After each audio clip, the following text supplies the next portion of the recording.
Hey everyone, today we're going to get into why the study methods we've always used tend to fail us, and what science actually says about how to learn, and most importantly, how to make it stick. So if you've ever spent hours, and I mean hours, with your head buried in a book, rereading, highlighting until the page is more yellow than white, feeling like, okay, this time I've got it, only to get to the exam, see the question, and feel that cold, empty pit in your stomach, you're not alone. Trust me, that frustration, that feeling of knowledge just evaporating when you need it most, it's universal. But here's the good news. It's not that you're bad at studying. It's not an intelligence problem. It's a method problem. And today, we're gonna fix it. Okay, let's get right to the heart of it. To solve a problem, you first have to know what you're up against. And public enemy number one for your memory, the technique pretty much all of us have used since grade school, is also the most useless. Just passively rereading your notes.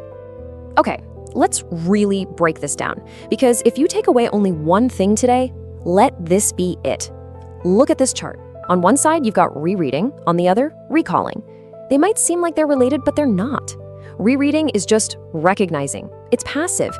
Your brain sees the text and goes, oh yeah, I've seen that sentence before. It gives you this warm, cozy feeling of familiarity. But familiarity is a trap. It's not the same as knowing. Recalling, on the other hand, is a full contact sport. It's an active process. It demands that your brain get up off the couch, go into its memory files, find the right information, pull it out, and put it on the table all by itself. That's not, it rings a bell. That's knowing. And this map analogy is just perfect. Think about it. You're at home, you've got a map of a new city laid out. You study it for hours, you trace the route with your finger, you memorize the street names. You feel like an expert, right? You feel like you've got it down. But the real test comes when you leave the map at home, step outside, and actually have to get to your destination. That's when, without the visual aid, you realize the massive difference between recognizing the route on paper and truly knowing how to navigate it. Our goal here isn't to become experts at reading maps. It's to learn how to walk the route without one. So let's dig into why this happens. Because if rereading is so ineffective, why does it feel so productive? Well, the answer lies in a cognitive bias, a little trap our own brain sets for us. It's called the illusion of fluency. It's kind of a technical name, but the idea is incredibly simple. Our brain confuses how easy something is to process with how well we've actually learned it.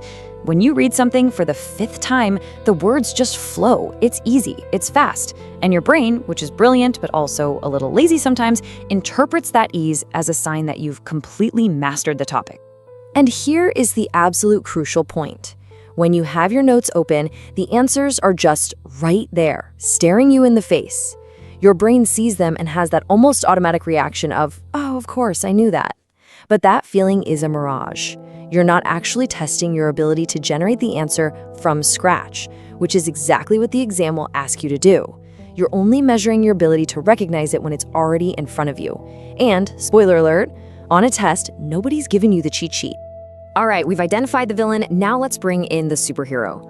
Let's talk about the first solution, which is, honestly, the most powerful study tool I've ever come across. It's called active recall. Now, what's so cool about this is that it's not just a technique, it's a total mindset shift. You have to stop looking at your notes or your textbooks like a Netflix series that you just passively consume. You need to start treating them like an opponent in a debate. Interrogate yourself, question the material, force yourself to pull out the information with effort. And this is how you put it into practice. 4 steps. First, you study a small chunk of information, a page, a paragraph. Second, and this is the key step, the one that's toughest at first, you close the book, put it away, turn it over, just get it out of sight. Third, you force yourself to remember. Write it down on a blank sheet of paper, explain it out loud to the wall, record a voice memo. The method doesn't matter, but the information has to come from inside your head without any help. And fourth, you open the book back up and you compare. Check what you got right, what you missed, and where the gaps are. This simple cycle is basically a workout for your memory. So why does it work so ridiculously well? Because it's based on what scientists call the testing effect. Every single time you struggle to recall something, you're sending a powerful signal to your brain that says, hey, this is important, save it properly. That mental effort is what forges and strengthens the neural connections. Think of it like this. Rereading is like walking along a dirt path. Active recall is like driving a steamroller over that same path. Each pass makes it more solid, more defined, and much, much harder to erase. Let's use a concrete example. You've got this note from history class. The passive way is to read it 10 times. The active way is to turn it into a question. You close your notebook and ask yourself, okay, why did the French Revolution start and when? Maybe the first time you only remember the year or just one of the causes. That's fine. That struggle, that it's on the tip of my tongue feeling is the engine of learning. You check your notes, and the next time, you'll nail it. And this isn't just for humanities subjects. For math or physics, it's even more critical. Instead of just looking at the formula and thinking, yep, looks familiar, I know that, you give yourself a mini problem. You force yourself to actually use it without the safety net of seeing it written down. Because it's one thing to recognize a formula, and it's a completely different thing to know how to apply it to solve a real problem. Okay, so we've got the how to study. We've gone from being passive readers to active interrogators. Now for the second piece of the puzzle, the when. This is where our second major strategy comes in, spaced repetition. This idea pretty much goes against everything we've been taught about cramming. Studying something intensely, hour after hour, day after day, might help you pass tomorrow's test, but a week later, you'll remember almost nothing. It's way more effective to let a little bit of time pass between study sessions. Why? Because to make a memory stronger, you have to give your brain a chance to start forgetting it a little bit. So this is a possible schedule. You don't have to follow it exactly, but the principle is what's important. Each review session is more spaced out than the last. When you review something right as you're about to forget it, the effort to retrieve it is greater. And as we've already seen, greater effort equals a stronger memory. It's like you're telling your brain, hey, remember this. Well, it seems like it's really important, so you better not forget it again. And for those who want to take it a step further, there's a technique called interleaving.